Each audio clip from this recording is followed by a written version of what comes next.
Hello, everyone. It's Traci. Before we get into today's episode, I want to let you know that this is part one of a two-part conversation. It's such a meaningful exchange, I didn't want to rush it. So we're taking our time. I hope you'll do the same. Thanks for being here.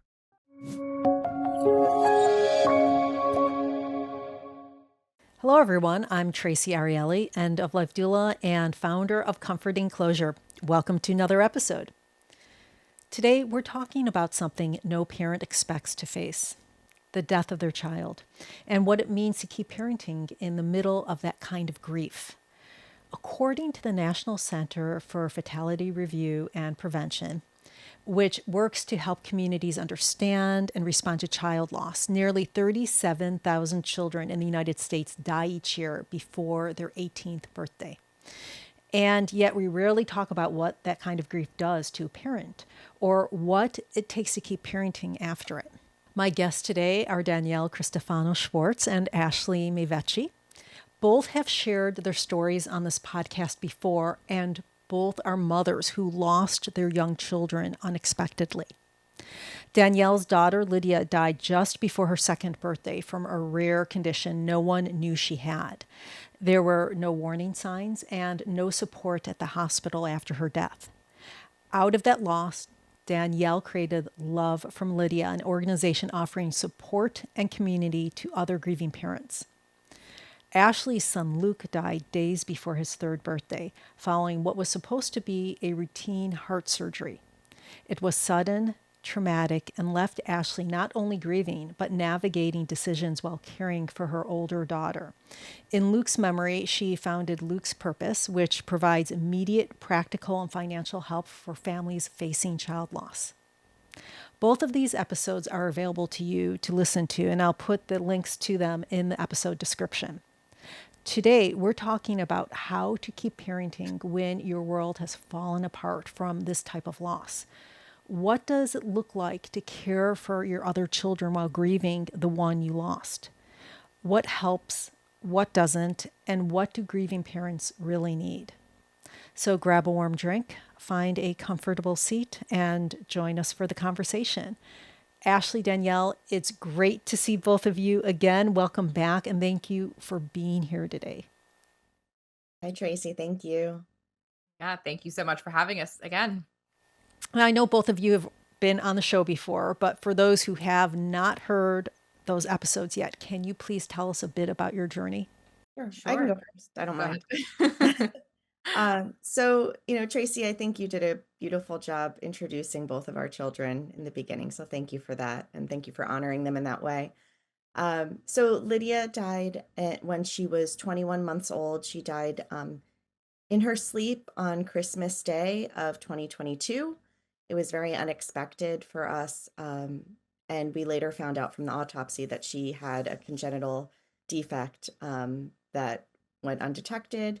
And no one knew it was there. She had seen many specialists, and many doctors have told us that it's impossible to catch. So she was a beautiful, bright, vibrant little girl, and she's who I think of every day and how I live my life for. So yeah, thank you so much for the introduction before. So yeah, my son Luke was born on October 16th, 2019, and he passed away just 2 days before his third birthday on October 14th, 2022.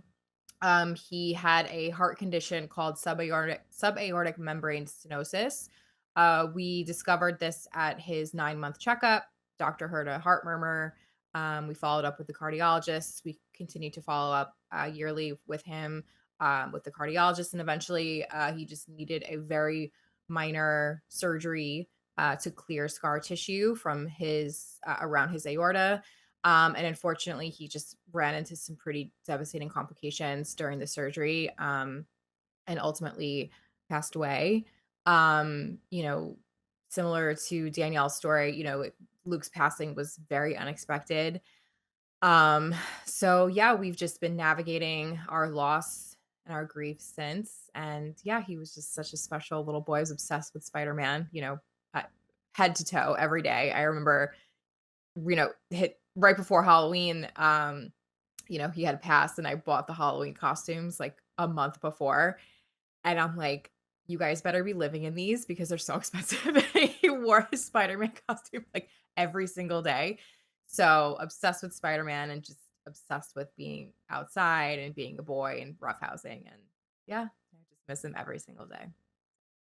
Has an older sister. Can you tell Yes. us a bit about life before Luke passed away and how it changed a little bit after?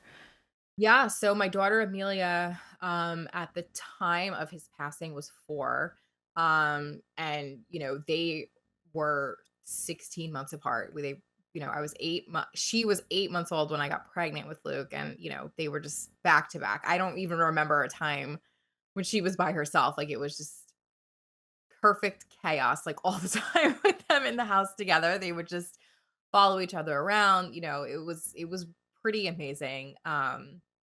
They were best friends. They did everything. We did everything together. The 2 of them did everything together.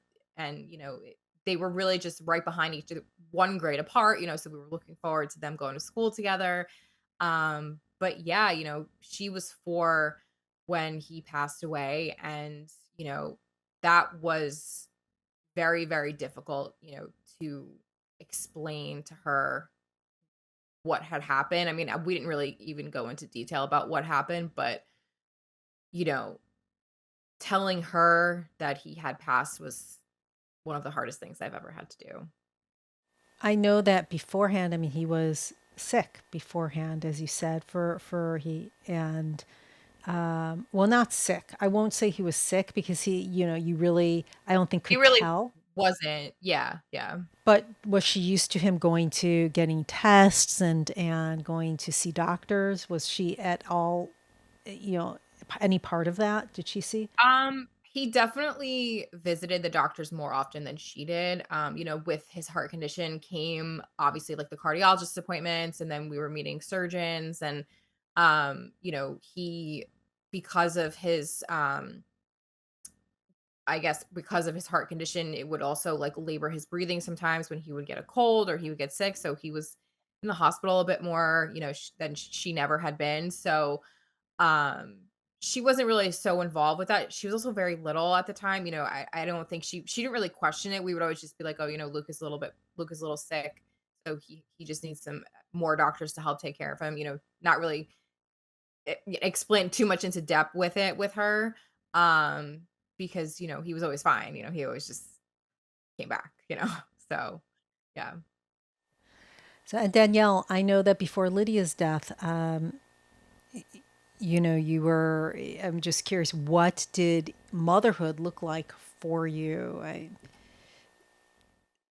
So she was our only child at the time when she died, and it was like that was my identity. I really like it took me a long time to get pregnant with her, and when I finally got pregnant with her, it was just like I was all in, and I was obsessed with her. I mean, she was perfect. Um, so I did all of the things with her. I did all the classes, I did all the activities, and I just enjoyed every moment with her. And when she died, it was like I didn't know who I was because my identity was like ripped away from me. At that point in my life, I was Lydia's mom, and like this is my role in life. And to not have that was just like a complete shock to my system. Like she's who I put all of my energy into. So I like didn't even know what to do with myself after she died. That and dealing with grief to begin with. And Ashley, I know your mother's identity must have shifted also.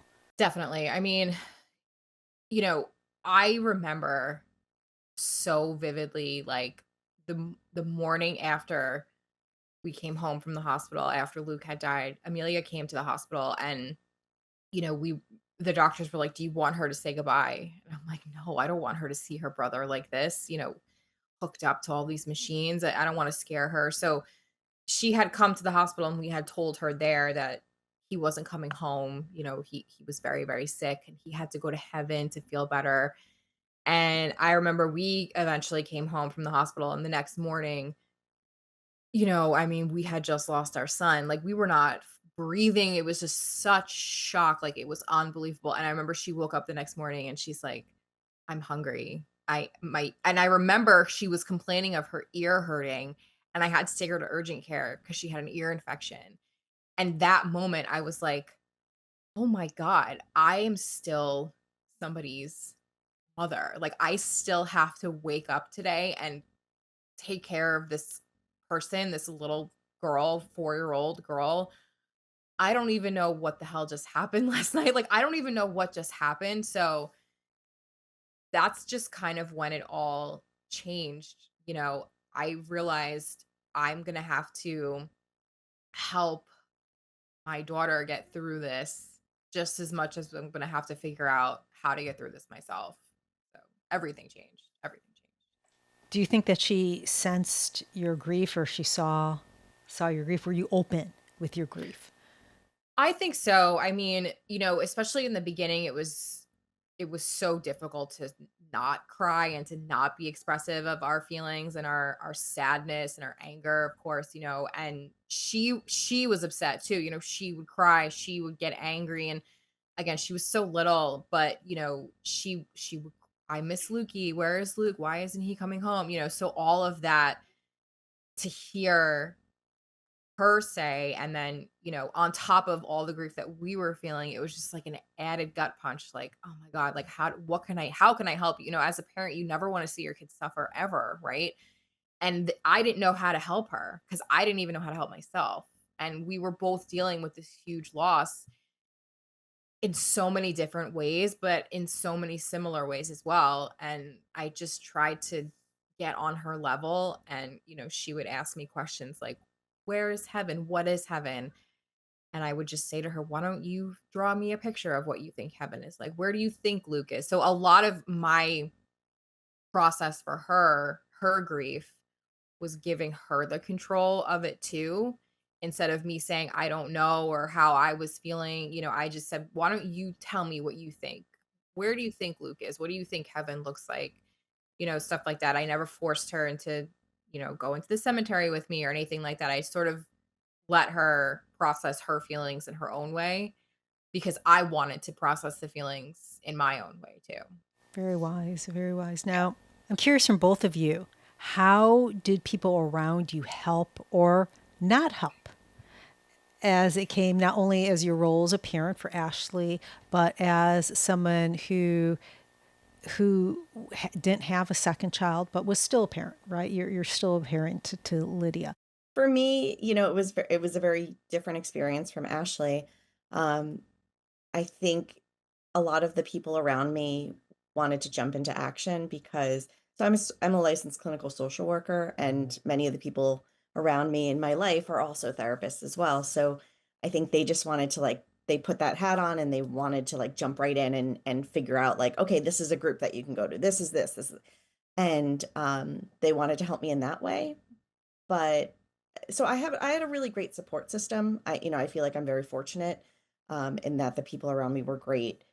I think the way, and maybe we'll talk about this later, but the way my life changed was that I noticed people stopped asking me for advice about kids.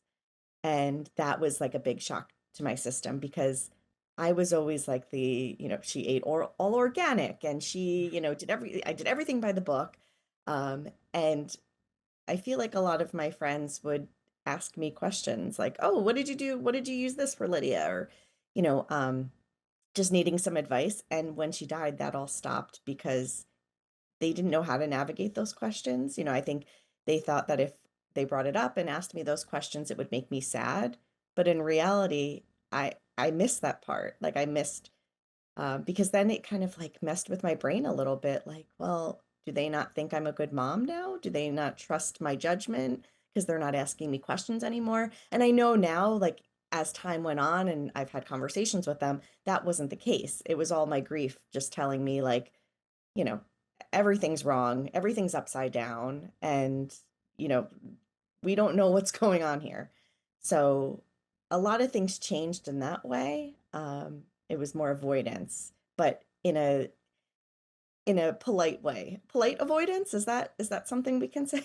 Polite avoidance. I agree. I think people, especially in the beginning, would they wouldn't know what to say, and a lot of people would avoid, still now, like, bringing him up, bringing Luke up and asking about, people would say to me, like my friends that have like younger kids now, they'd be like, "Oh, what'd you do with Amelia?" Like, when she was potty training, or, or feeding, or whatever, this and that, like asking me parenting questions. And I was like, "Oh, with Amelia, I just did this. And then with Luke, I did this." Like, you know what I mean? So it's like, I still parented him. I still did those things with him, but I think in a lot of situations, I think people, it's not their fault, but I think people don't want to bring up the kids that we've lost because they don't want to upset us.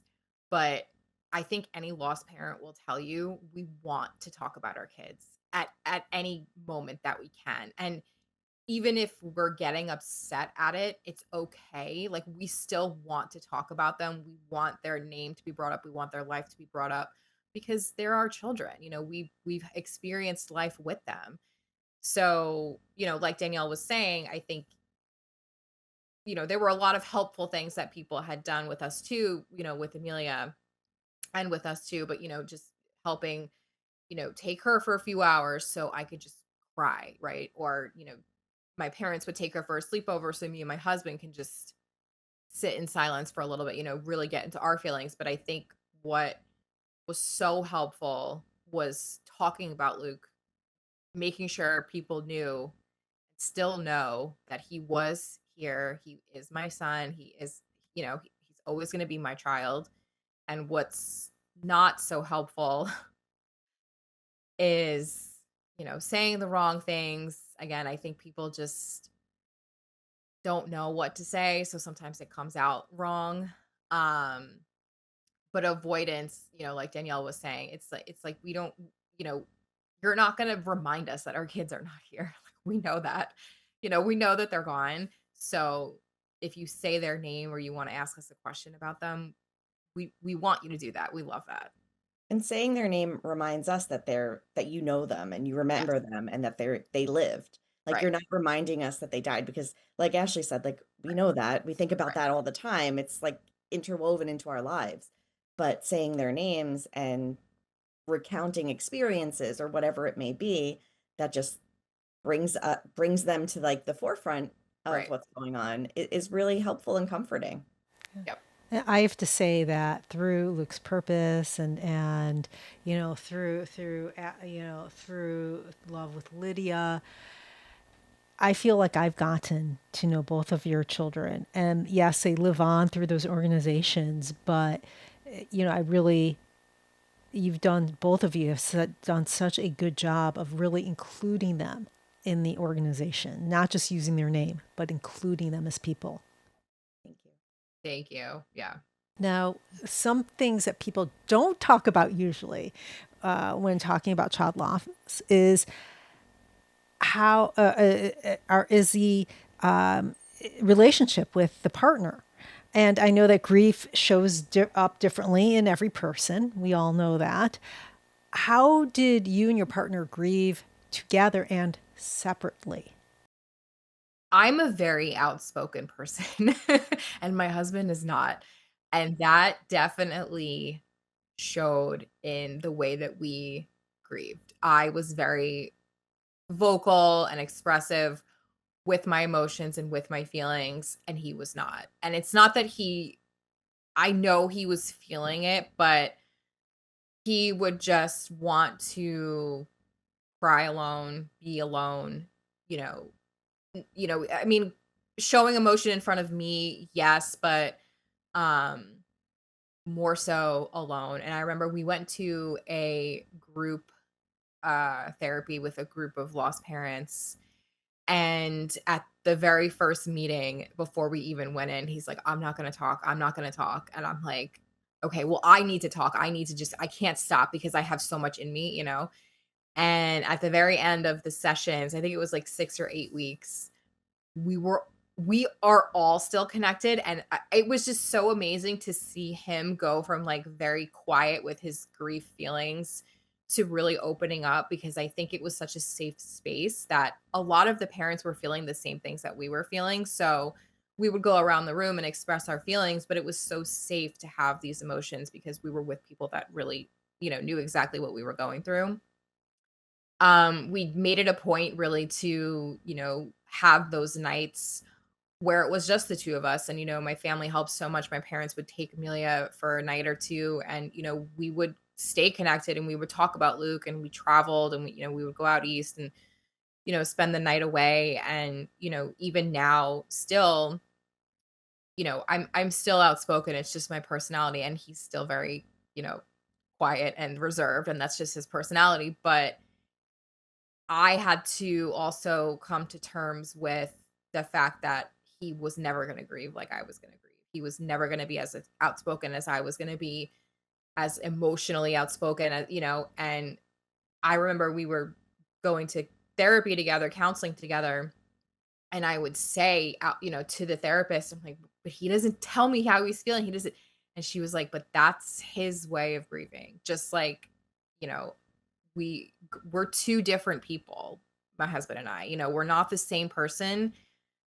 We're not going to grieve the same because we're just not the same person. It's okay to not grieve the same way. So it took me a while to sort of accept that, while he wasn't as expressive as I was, he was still grieving and he was still hurting. And it was important to us that we shared, you know, I'm upset and I need to do this. Like if he was upset, he would want to leave the house. Like he would want to run and go somewhere. Whereas if I was upset, I wanted to come into Luke's room and be upset. So all these things were very different, but we really had to come to a place where we had to just accept the fact that number one, we're two different people and we're going to grieve differently. Now, in that case, did you, because you still have to work on your relationship, right? I mean, Yeah, it's of still course. Yeah. that doesn't go in the background. It's Yeah. part of your life. Yeah. So in that case, did you then just take and work on the relationship separately, as any couple would, making sure that you have enough time, that you just mentioned date night, so you still had to continue to do that. I think there is a pretty alarming number of divorces after child loss. I'm not sure what the statistic is, but it is pretty high. And, not that we were ever down that road and we were ever thinking about that, but I think when your emotions are heightened and they're at the very surface and everything is coming up to the top, and even things not about grief, like now we're getting angry at things that we've never been angry at each other for, when we were fighting and we were like, this isn't us. Like, this is not us. This is our grief coming through, So we were, working together with our counselor, which was very helpful. But yeah, like, we were making it a priority, and we told our parents and our support, we need to make our marriage a priority because number one, we love each other. Number two, this horrible thing happened to us, and number three, we have Amelia. Like, it's not fair for any of us to spiral down this road. Like it's not what we wanted to do. So yeah, we were in counseling together to sort of navigate our feelings separately and together, and to just accept the fact that, like I said, we're different people and we're going to grieve differently. We're going to grieve together, but the grief process is going to be different, I should say. I was smiling the entire time because I think this is one of the reasons why we get along so well, Ashley, We is really that do. like I know. Cause I know, I it's know you're very going to say similar. like the exact same thing. Yeah. Yeah. So like with I mean, Ashley pretty much said what I want to say. We grieve very differently. What helped us in the beginning was we went on a couple of short trips just to get away. So like, even if it was just a night or two, I know like we live in New Jersey. And we went to a couple places in New York, and then we went to Montreal. Like we've gone to many like driving distance, and then we also went on a couple of vacations like to to Dominican Republic and to Mexico because we just needed to get out. Like in that first year, it was just like we were so overwhelmed. And then we were also in like talking about having another child. So it was just like we were dealing with our grief. We also needed to get out of the house because Lydia died in the house. So we wanted to get away from the grief that was just like encompassing our house. But at the same time, our house was a comfort. So it was a very confusing feeling. There was just a lot of conflict that way. Um, but like Ashley said, our relationship is very different in the way that we grieve. You know, like Ashley's husband, my husband grieves by like wanting to be by himself. He gets like involved in house projects and just like wants to put his energy into that. And then I'm like, all right, I'm going to start a nonprofit. I'm going to do this. I'm going to I'm going to join all these groups. I'm going to go to therapy. I'm going to try EMDR. I'm going to Yep. do all these different things. And that's what helps me. Yeah. And, it took me quite a while to accept the fact that like he is him, I am me, and it's okay for us to do things differently in that way. But even now, like when we're grieving, like we just know how the other's feeling. So we have a daughter now who's 15 months, and she looks a lot like Lydia. Mhm. And when she'll do something and I'll just look at him and I'll be like, and he's like, I know. Like, we just like are on that same wavelength. Like she'll do something so similar and it brings up the same memory for him. So we're able to kind of talk about things in that way too.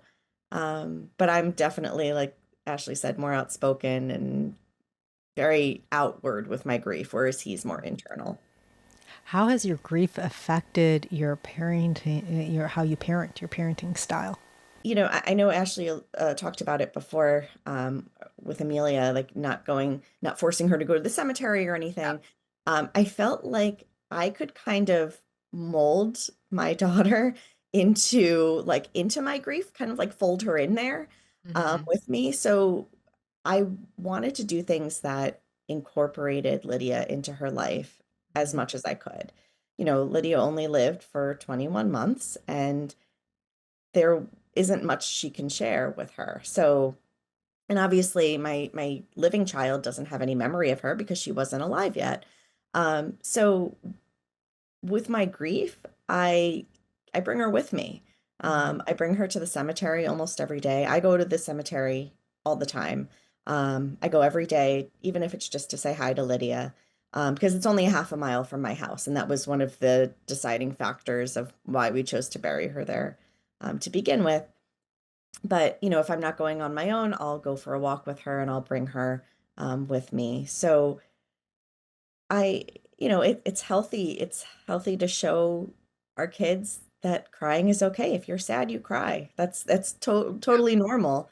Hiding it is what is detrimental to them because then it is confusing and they Yep. don't really know how to handle their own emotions when it comes to a time where they're upset or frustrated or scared or lonely. I love how Yeah. you fold that in so that your younger daughter will remember or get to know her big sister, right? And know that she has a big sister, even though that sister isn't physically here. And even when I go to the cemetery with her, like that's a familiar place to her now. So Yeah. when I bring her in the stroller, like we stop at the headstone and she sees it and she blows a kiss to Lydia. She waves to Lydia, and like this all just kind of started happening in the past month because she's at that age where she's like understanding more. And that I remember looking at her like, wow, this is so messed up, but so beautiful at the same time. Like it's that conflicting feeling again. And then I do everything I can to honor Lydia in her life as well. So, like I put her in the same clothes. She has the same books, the same toys, and I'll try to remind her like, oh, this is Lydia's toy and this is you're sharing it because if Lydia were alive, like that would be totally normal for her to get her hand-me-downs, right? Like that's what happens in a family. So I try to live as much as possible like Lydia is in her life as much as she can be. Because I know, and this is like something like I've been pretty deep in my grief lately, and this is something that has come up because I've been going through Lydia's room. I'm actually in Lydia's room right now. And I'm going through it and I'm trying to transform her room a little bit into an office for me. And part of that is going through all of her stuff. And when I got pregnant with my living child, I was too deep in my grief to go through all of Lydia's stuff. So I did what I could. And now I'm like deep into her room and I'm noticing things like, like things that she had when she was an infant that I didn't realize at the time that I had. And now Sadie, my daughter, now is too old to use it. And now it's like that extra added layer of grief that I didn't realize was there, that like I kind of missed the mark on that. So, you know, I know we're getting to a point where she's no longer going to fit into Lydia's clothes and she's going to like now have her own wardrobe. So those are like anticipatory grief things that I've been thinking about lately. Um, but I'm always wanting to bring her into her life. And also like any Love from Lydia events we do, I always bring Sadie with me. She has her little Love from Lydia shirt and she represents her, and I think it's really sweet. I love that. Amelia too. Amelia, like I said, I I am like immediately called my friends who are mental health counselors and I was like, look, like I need to get some help for Amelia. I want her to express her grief healthy, navigate her grief in a healthy way. Like, yeah, she was little, but you go from one day just having your brother right there next to you and then the next day gone. I mean, the house was quiet. Like it was nothing. It's never the same. So I made it a point to get her just as much help that we needed. I signed her up for therapy sessions and I tried to connect her with other families that had sibling loss, so she could be around kids who had experienced the same thing that she had experienced. And I think the biggest thing for me as her mom was, number one, I wasn't going to hide my grief. I was going to share my emotions. I'm not saying, but in an appropriate way for her, of course. She was 4 at the time. I wasn't going to, I wanted to shield her also, but I wanted her to know, like, yeah, mommy and daddy are very sad that Luke is not here. Are you also sad? It's okay if you're sad. It's okay if you're angry. Like, we're feeling the same things too, but I wanted her to understand that at 4 years old, she it's okay to have these feelings of sadness and anger and, missing her brother. And she was very expressive with art. She would draw pictures, she would write letters to him, she would write his name. Of course his pictures are still everywhere in the house. Like, and even now, almost 3 years later, she still refers to, if somebody said, we had another daughter last year, she just turned 1, and so Luke died and she hadn't started school yet. She was starting kindergarten the year after. And the first day of kindergarten came and everyone's like, send in a family picture. Like, okay, is everybody ready for the trauma? And I'm like, I had to explain to the teachers, she's going to bring in a picture of her and her brother. Her brother is in heaven. And that's what we talk about. And, the teachers were so, you know, welcoming to that, and they totally understood. And, they wanted her to say, I was like, she's going to say, I have a brother. She's going to say it. She's going to say he's in heaven. So that's another part of the parenting that, you know, right away I wasn't thinking of. But then, of course, she started school and I'm like, great, now I'm going to have to explain to parents and, friends, all these new people, that my son passed away last year and, all this and that. And they were, you know, we were pretty new to the community. We had just moved into this house, a couple years ago. So we were still not familiar with the parents and the friends, so not many people even knew about us, knew about our story, knew about Luke, I should say. And so yeah, I remember that first day of kindergarten. It's like, here's a picture of our family, and this is what happened. So um that was definitely a challenge, but the teachers were very understanding, and unfortunately, they've been in this situation before. I hate to say it, and unfortunately, they will probably be in this situation again. it's that's just the way it is, I guess. But they knew what to do, they knew how to handle it. And yeah, I never forced anything on her. I would go visit the cemetery and I would say, "Do you want to go to Luke's Park with me?" She would say yes, we would go. She would say no. I wouldn't take her. I was never like, "You have to go, you have to go." If she didn't want to do it, then I wouldn't force her to do anything she didn't want to do. But she is very involved in Luke's purpose, and she's our little mascot. I say she's She's got so her. cute. I She's love so seeing the funny. pictures of her. She's like, we like have events too, and we try to raise money for other families, and she's like walking around with like a QR code. I'm like, donate to donate to Luke's purpose.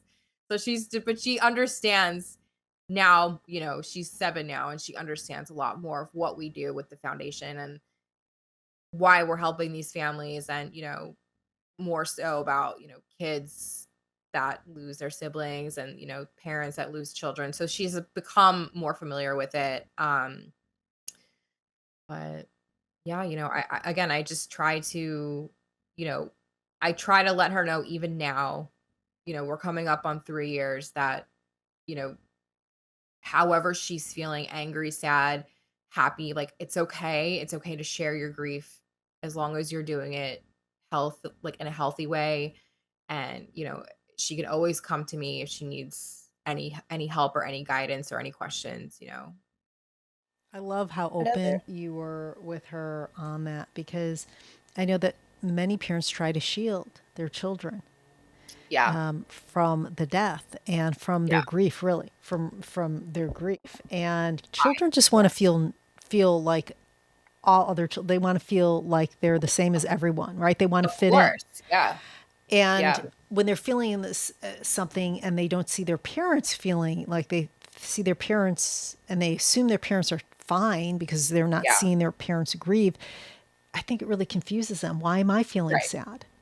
If she's not gonna see us cry, and she wants to cry and she wants to be upset, she's gonna think, "Well, what's wrong with me? Why am I feeling this way? If my mom and dad aren't sad about this, why am I sad about this?" And uh, another part is, I remember in the beginning connecting with parents, other lost parents, but then even connecting with older, like, people my age that had lost siblings. And I remember a big part of hearing people talk about whether they had lost a sibling at a young age or an adult sibling.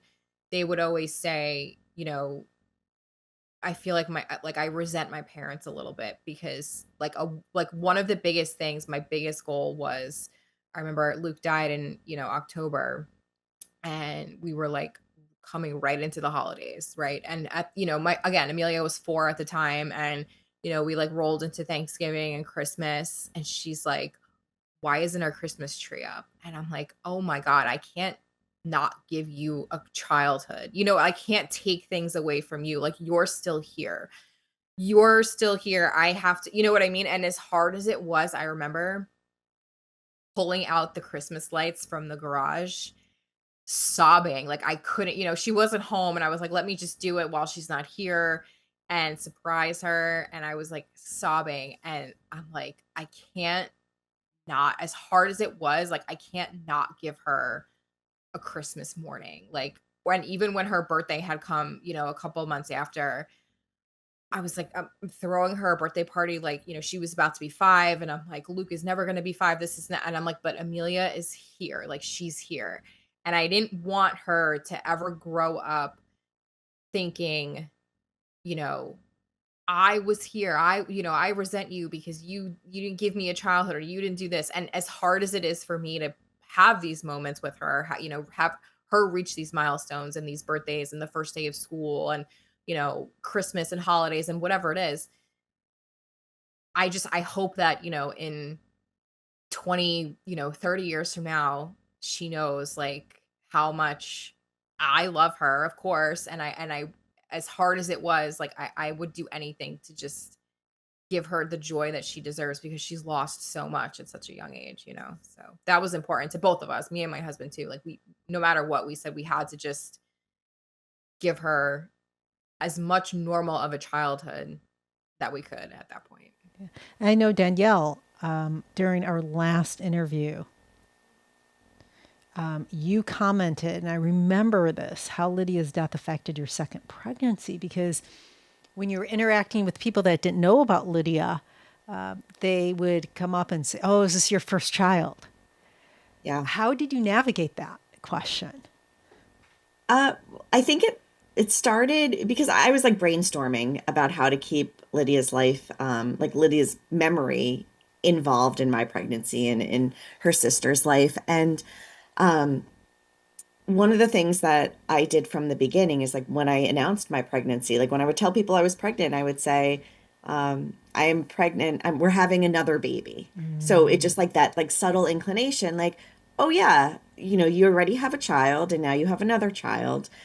Because I think what a lot of people saw of us going from one child to zero living children is like, oh, okay, well, she's young enough, she's in her 30s, she can have another baby and everything will be okay.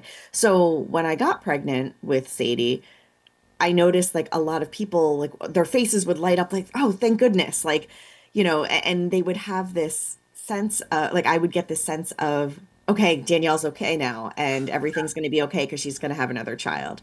Um, and again, like we were talking about before, I think their heart was in the right place. I don't think that they meant anything negative by it. I think it was just their way of caring for me and wanting to make sure I was okay. But um, in reality, I wanted to be like, well, yes, I'm pregnant and it's a very happy thing, but also Lydia still exists. And this is also going to be like a doozy on my grief too. Like this is just another layer of grief that we have to deal with. Um, and I mean, I wound up going through IVF, to conceive Sadie. And we started the IVF process 4 months after Lydia had died. So, I mean, we jumped right into it. Um, and actually, that's how Ashley and I met, was through an IVF Facebook group. Mhm. So, Yeah. Interesting. um, but yeah, I mean, even now, now that I'm going to classes with her and, doing different activities, people ask me all the time if this is my first child because they just see me walking around with one child. Yeah. Um, and usually I say, it depends on the situation. If we're in like the grocery store and I just want to get out of there, I might just say like, yep, she's my only one with me. Like I'll say something subtle that like indicates that we might have another one at home, but like I really don't want to continue this conversation. But most of the time I say, she's my second, but my first one passed away when she was a toddler. And usually that stops people in their tracks because they're not expecting something like that. And then typically there's a follow-up question as well, like, like how did she die? Or, oh my gosh, I'm so sorry. And tell me about her. Um, so I know every lost parent handles it differently. I tend to want to make sure that they know about Lydia. Um, and it I feel like I finally am in a better place in terms of being able to handle the situation because it's very awkward at first when people are not expecting it. And then the first thing is usually, I'm so sorry. And then I'm like, oh, it's okay. And I'm like, but why do I say that? It's not okay. Like, It's okay. but that's just what typically people say when someone says they're sorry. So I've tried to adapt and just say thank you and like acknowledge, like, yes, this is a really crappy thing that happened in our lives. And our lives are going to be ever intertwined with trauma, but like we have this beautiful little girl now, and I keep her sister's memory alive as much as I can. And we're still a family of four right now, but we're just in different places. Yeah.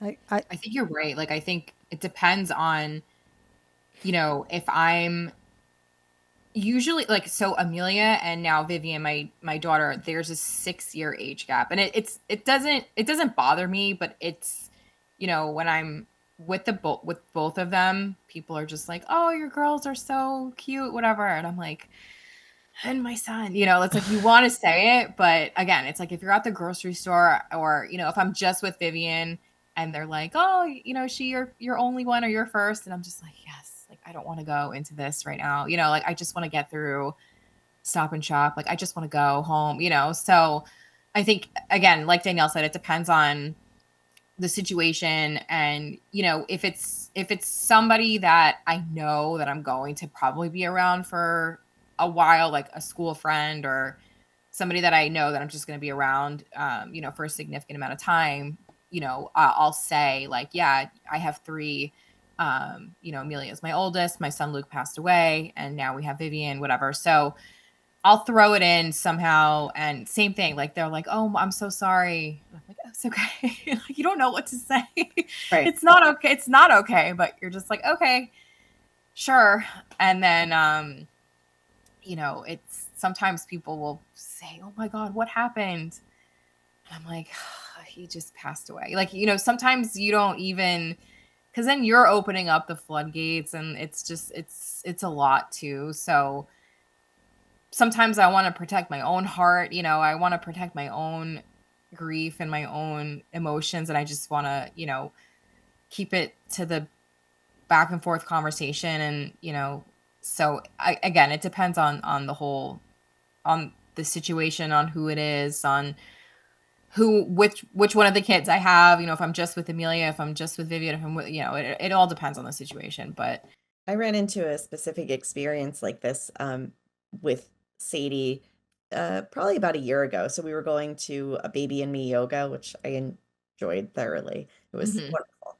It was like the highlight of my week with her. That's what me and Danielle differ. She's very like, I'm into yoga, and I'm like, I don't exercise, so thank you. That's about the extent of the exercise I do, so don't, give me too much credit. Um, but we were there and I was talking to this mom next to me with her daughter and our daughters were about the same age. So it was like at the end of the class and she was like, "Oh, is this your only child?" And I was like, well, and I don't know why I wasn't prepared in that moment when I've had this conversation so many times. So I kind of fumbled a little bit and then later on she had requested me on Instagram and I was like, oh no, like now she's gonna see. So Right. I like kind of did some damage control, I guess, and like reached out to her ahead of time and just said, hey, listen, like let me tell you a little bit about my family Yeah. because Yeah. we're a little bit unique. And I'm sorry if I made it awkward earlier, but I was just caught off guard and and she was wonderful. And I mean, we still hang out now. Yeah. Um, but you learn to navigate the situations, but even when you're used to having the conversations, like there's still those times where you fumble Yeah. even though like your script, like we all have our script that Right. we say. Yes. um Yeah. Yeah. Yeah. and sometimes the script just like kind of like you can't find it for some Yeah. reason. I took Amelia to the dentist yesterday, and it was a new dentist, and he was like, "Oh, does Amelia have any brothers or sisters at home?" And I was like, "Yeah, I have a 1-year-old at home." And I didn't say anything about Luke, and then I got in the car and I said to Amelia, I was like, "I'm really sorry I said that, and I didn't say that Luke was at home, whatever." And she's like, "Well, Luke's not at home." So I'm like, "Yeah, She's he's not." learning her Yeah, scripts too. she's learning her script too. So she's understanding that. I think I say sometimes I have 3 kids or I have 2 or whatever. And when I was pregnant with Vivian, last year, or I don't even know what year we're in, but when I was pregnant with Vivian, I would go to the OB, the same, or what's the other one you have to go to, like maternal fetal medicine? Because apparently when you're over 35, you're Yep. geriatric and you have to go to all these extra appointments. So the nurses didn't know me, like it wasn't a familiar office, and they would say like, "Oh, is this your first?" And I'm like, "Oh, it's actually my third." And you can't lie to the OB because they need your medical history. And I'm like, "No, it's my third." And they're like, "Wow, you're gonna have your hands full with 3 running around." And I'm like, "Yeah, it's gonna be great." So it's it's very situational. Your script comes out, like Danielle said, and Amelia is definitely picking up on what do I say? What do I not say? So, but I always encourage her. I'm always like, but you could say Luke's there. Like, whatever you feel comfortable. Again, like it's whatever you feel comfortable doing.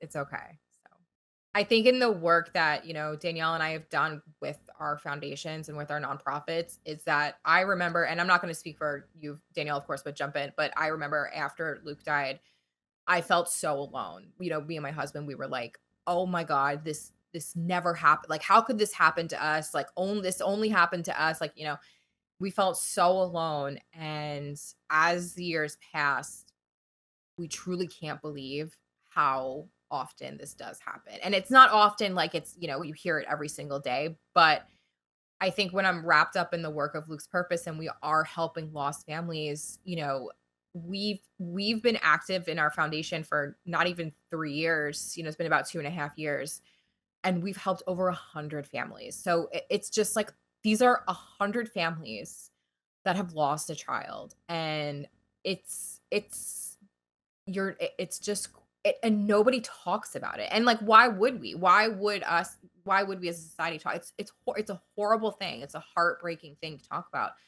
Child loss, grief, death, like it's a very uncomfortable thing to talk about, but grief happens to every single person.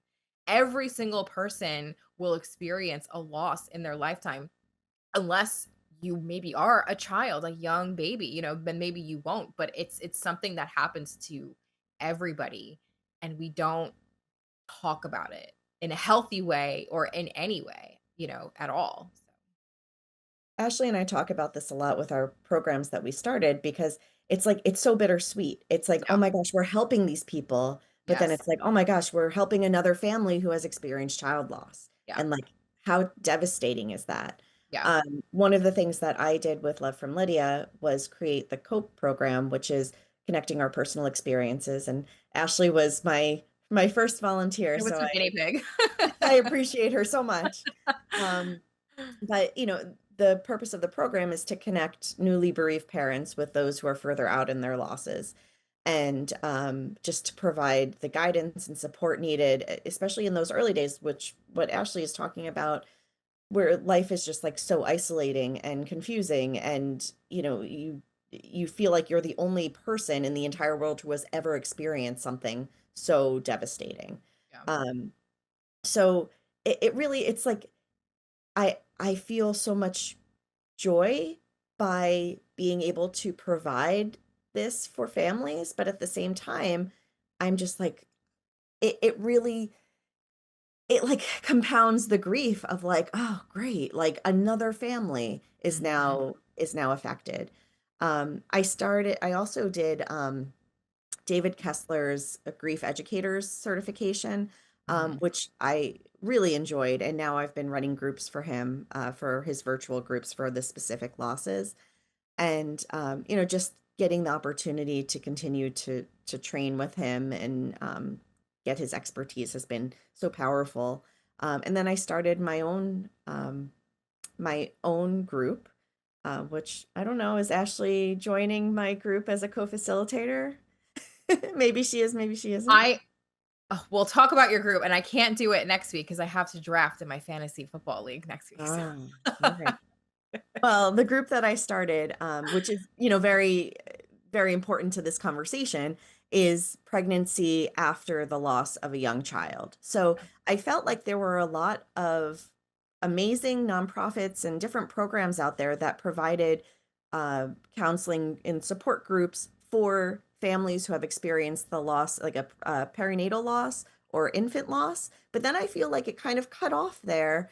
Mhm. And for those who experienced losses that were older than infant, there was no like specific group that would be helpful.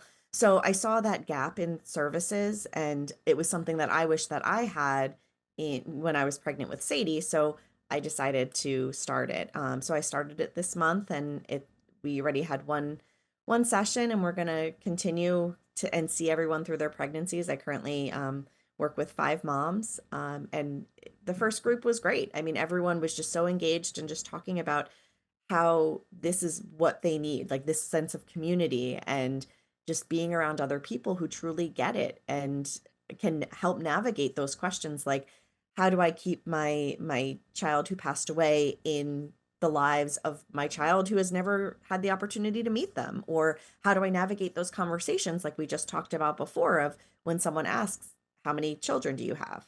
Right.